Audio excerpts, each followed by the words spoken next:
là, la nourriture, elle est dans les excréments et que c'est des conditions de détention inhumaines pour les animaux. Donc il y a vraiment un cas de maltraitance avéré.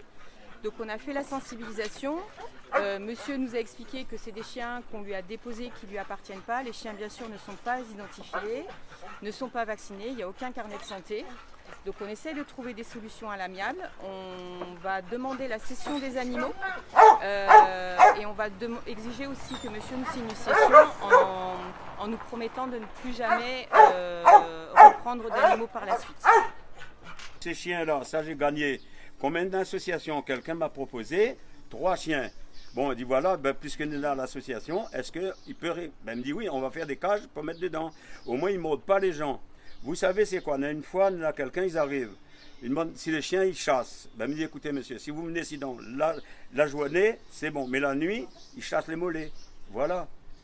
Donc c'est sans problème que vous vous en débarrassez là? Oui, sans problème, sans rien. Au contraire, monsieur. Parce que moi-même, de ma part, je vois les chiens les mal entretenus. Ça, il faut dire tel qu'il est. Mais il y a combien de petites parts monde, les sans-abri, les sans-rien.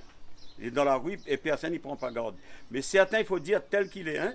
Parce qu'il y en a certains aussi, même qu'il prend soin d'eux, mais il ne veut pas. Il préfère rester dans la rue que machin. Mais il faut occuper un petit peu le monde. Non, mais il n'y a plus rien dans ce monde qui est bon, monsieur. Les animaux et convenablement, respecter le bien-être des animaux et leurs conditions de vie. On vérifie l'alimentation, l'eau, la qualité des conditions d'entretien des chiens. Et en fonction de ça, soit on enchaîne sur une médiation. Alors cette médiation va permettre régulièrement d'organiser la cession du chien auprès de l'association et l'association ensuite va pouvoir placer le chien dans une famille d'accueil. Si jamais cette médiation n'est pas possible, à ce moment-là, les forces de l'ordre entrent en action et on constate le délit de maltraitance animale. Et à ce moment-là, on avise le magistrat du parquet. Le magistrat peut demander la saisie du chien à titre conservatoire. Donc à ce moment-là, le chien est placé temporairement auprès d'une association, que ce soit la SPA ou une association comme APEBA, le temps d'une décision pénale. Lorsque la décision pénale intervient, le plus souvent, la personne donc encourt, comme je l'ai dit, 3 ans de prison, 45 000 € d'amende, peut aussi encourir des stages de sensibilisation sur la prévention de la maltraitance animale. Et évidemment, on encourt la confiscation de l'animal qui va pouvoir in fine, là encore, être placé dans une famille d'accueil. Vous comprenez bien que la logique, c'est de réussir à, dans un premier temps, faire de la prévention, de l'accompagnement des gens, de leur expliquer ce qui doit être fait. Donc il y a un gros travail d'éducation qui est fait dans le cadre de notre partenariat.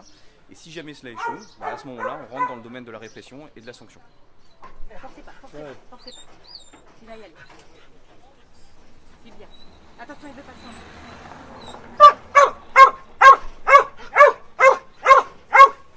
Oui, c'est bien. Allez, bien.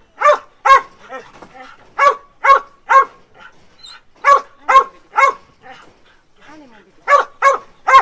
Prends dans la cage. Allez, mon bébé. Allez. Oui, beau garçon. Dis-lui en rajouter un autre.